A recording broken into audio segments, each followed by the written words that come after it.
Western Pennsylvania has produced and been the home of many great people that have made their mark in the game of football. In this episode, we'll discuss one of them and legendary quarterback Dan Marino and his exploits and biography in the game of football. His story coming up in just a moment. This is the Pigskin Daily History Dispatch, a podcast that covers the anniversaries of American football events throughout history on a day-to-day basis. Your host, Darren Hayes, is podcasting from America's North Shore to bring you the memories of the gridiron, one day at a time. So as we come out of the tunnel of the Sports History Network, let's take the field and go no huddle through the portal of positive gridiron history with PigskinDispatch.com. This podcast is part of the Sports History Network, your headquarters for the yesteryear of your favorite sport. You can learn more at sportshistorynetwork.com. Hello, my football friends. This is Darren Hayes of PigskinDispatch.com. Welcome once again to the Pig Pen, your portal to positive football history. And as we go into this weekend, we have the NFL draft taking place here in 2022, and the USFL is in full swing, the second rendition of the USFL, and all kinds of football talk is all around us. But we're glad that you joined us here for a little bit of great football history. And what is better in football history than to have a great trivia question that pertains to our every Saturday release topic of Western Pennsylvania football history? Well, my friend, historian Adam Conley, recently posted this trivia question to me in a discussion we were having about Western Pennsylvania football history. Now, Adam asked if I knew that there were two Western Pennsylvania quarterbacks, both having a middle name shared by a Roman emperor, that played for a team that lost in the Super Bowl games to starting quarterbacks in opposition that were also from the west side of the Keystone State. I have to admit, I scratched my head a little bit, and I pondered, and I guessed, and it was a poor guess. And boy, did I feel silly when he gave me the answer. You probably have the answers out there because you're much wiser than this podcast host is. But his answer, and the correct answer, is Daniel Constantine Marino, who played for Pitt in college and Pittsburgh Central Catholic in high school. He lost Super Bowl 19 with the Miami Dolphins to the San Francisco 49ers and their signal caller, Joe Montana, who hails from Ringgold High School in Carroll, Pennsylvania. The other quarterback was Johnny Constantine Unitas, a St. Justin's High School in Pittsburgh grad, and also played for the Steelers for a small stint. And we'll talk about that in about a week from now.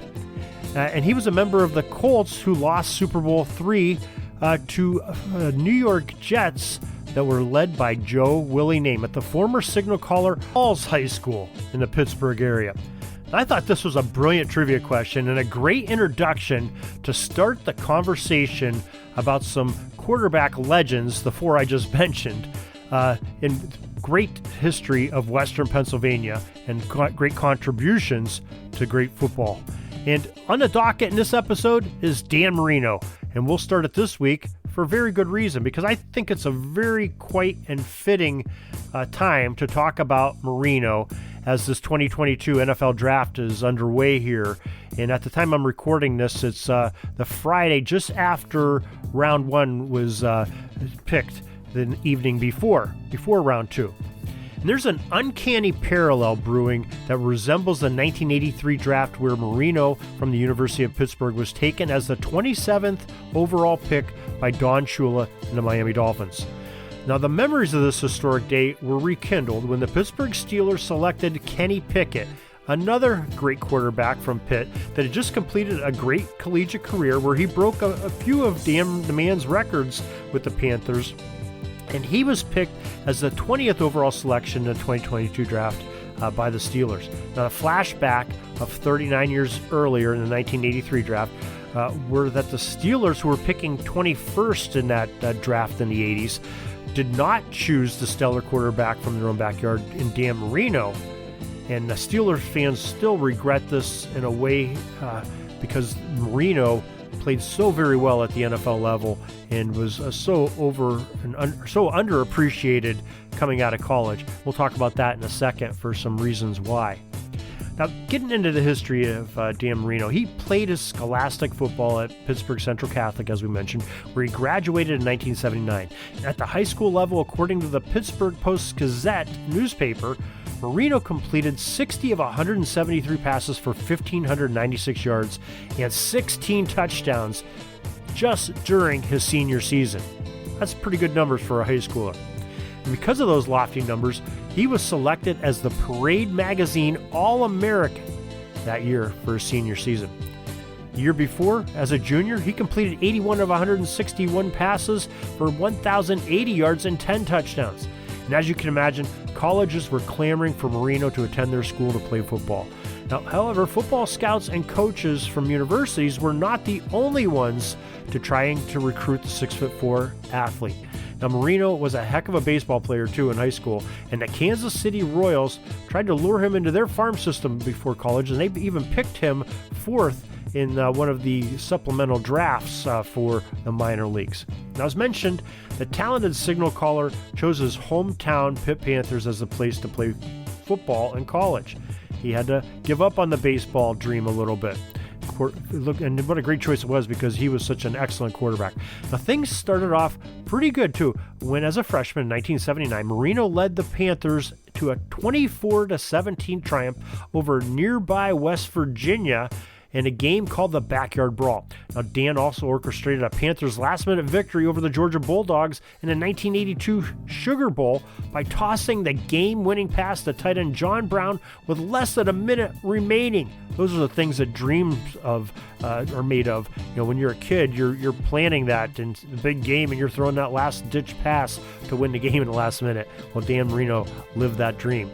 Now, the Panthers fell in the next season's postseason at the 1983 Cotton Bowl Classic in a heartbreaking 7-3 defensive struggle, a loss to Southern Methodist and their Pony Express backfield of Eric Dickerson and Craig James. Now, can you imagine with all that offensive talent between those two teams on the field, they would only score a total of 10 points, with SMU winning 7-3. Now, during Dan's senior season, he had what many considered an off year. Now, perhaps, hurting his draft stock, and it probably did. The youngster finished 9th in the voting for the Heisman Trophy in 1982, after finishing 4th in the previous year of the very coveted trophies award. Now, rumors swirled and damaged his readiness to play football. Now, stories of knee injuries hampering his mobility and possibly personal dependency issues made his value to NFL teams just plummet.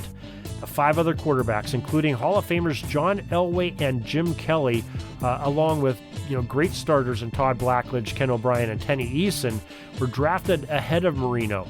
Don Shula, though, new talent, and he was delighted when the Panther quarterback was still available at the Miami first-round pick at number 27 overall. Now, some might not realize this, but Dan Marino was the first draft pick in the history of the original United States Football League. Dan was selected by the Los Angeles Express in the USFL's inaugural year, but he declined their offer and he wanted to play in the NFL and went to play with the Dolphins. In that first season in Miami, he started the season as a backup to veteran David Woodley, the starting quarterback from the prior year. And Marino was given his first NFL start in Week 6 of 1983 when the Finns played the Buffalo Bills, a divisional rival. The Buffalo won the contest in a shootout to win into overtime by the score of 38-35. And as a rookie, Marino set several records as he posted a 96.0 passer rating and was selected to the Pro Bowl as a rookie. And Dan had the lowest percentage of passes interception and was the only rookie quarterback to lead a conference in passing, and he had the highest passing completion percentage. In his second season, well, he followed that pretty well, and he avoided that old sophomore jinx to break 6 NFL full-season passing records. Among them were the most touchdown passes in a season, 48, which lasted for 20 seasons, and eventually was broken by Peyton Manning in 2004, and then soon after that, Tom Brady, the GOAT, broke that record. Most passing yards in a season, 5,084, and that record stood for 27 years until it was eventually broken by Drew Brees in 2011. He had 9 300-yard passing games, 4 400-yard passing games. Now, those are just some tremendous records. Remember, he's only in his second year in the National Football League. And that young ball slinger led his South Florida team to Super Bowl 19, where Marino and the Dolphins faced off against the powerful San Francisco 49ers and Joe Montana in the Stanford Stadium. Unbelievably, this would be Dan Marino's only trip to the Super Bowl during his entire career as a player. And the Niners triumphed 38-16 in this big game. And it looked like, Marino was going to be heading there all the time. That's why it's so surprising that he only played in that one game. Kind of a sad thing. One of the great players that never won a Super Bowl. Now, after 18 great NFL seasons, just before the 2000 season commenced, Marino decided to retire when the Dolphins declined in re-signing him. And Marino, he ended up being suited by other NFL teams, declining offers from teams like the Minnesota Vikings, which he later admitted to he strongly considered. The Tampa Bay Buccaneers and the Pittsburgh Steelers also were calling for his services to come to their team. According to the Pro Football Reference, Dan Marino's career stats were 61,361 total career passing yards with a 59.4 completion percentage, 420 touchdown tosses, 252 interceptions, and an overall record as a starter of 147, 93, and 0 ties. His quick release is still noted this day as a standard that all NFL quarterbacks are measured up to. And Dan soon found himself with another job on television as an NFL analyst with CBS after he hung up his helmet. Now, Marino is not only remembered for his brilliant play, but this guy collected some hardware along the way during his career. We told you he was Parade Magazine's a Player of the Year on that in high school. He went to the Pro Football Hall of Fame, enshrined him in 2005. College Football Hall of Fame inducted him in 2002. He was the NFL's Most Valuable Player Award in 1984, and he had 3 All-Pro selections. Was voted to the Pro Bowl 9 times. The 1984 Associated Press NFL Offensive Player of the Year, 1984 Burt Bell Award Player of the Year, 1994 PFWA Comeback Player of the Year, and the 1998 Walter Payton Man of the Year. Just some tremendous accolades from a great player and another excellent football product from Western Pennsylvania and Dan Marino. So we sure glad that you joined us here for another edition as we celebrate my area that I've grown up in and lived in all my life in Western PA and some of the great contributions of football. And we bring you football history here on Pigskin Dispatch, not only about Western PA, but we bring you football history from all around at all levels of football right here on Pigskin Dispatch daily, with new episodes coming out 365 days a year.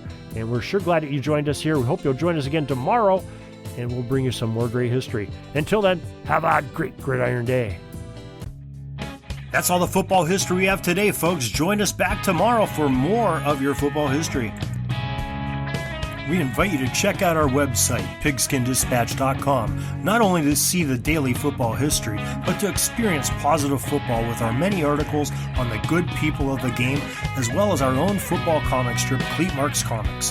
Pigskindispatch.com is also on social media outlets, Facebook, Twitter, Instagram, and don't forget the Pigskin Dispatch YouTube channel to get all of your positive football news and history. Special thanks to the talents of Mike and Gene Monroe, as well as Jason Neff for letting us use their music during our broadcast. This podcast is part of the Sports History Network, your headquarters for the yesteryear of your favorite sport. You can learn more at sportshistorynetwork.com.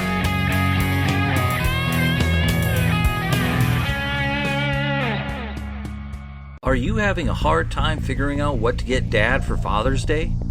You should check out Row 1 Brand's Vintage Pictorum Gallery. They have America's best sports art. With over 7,200 historic sports prints, you're assured to find something unique for Dad this Father's Day. Instead of a boring old tie, get him a historic baseball photo taken by Henry High Sandom at the historic Polo Grounds Stadium in New York City during the 1894 Temple Cup. Or, if he's an NFL buff, check out the 1963 vintage NFL poster. These are so good looking that you'll be amazed how they turn out. Shop now at sportshistorynetwork.com/row1 and save 15% off your order.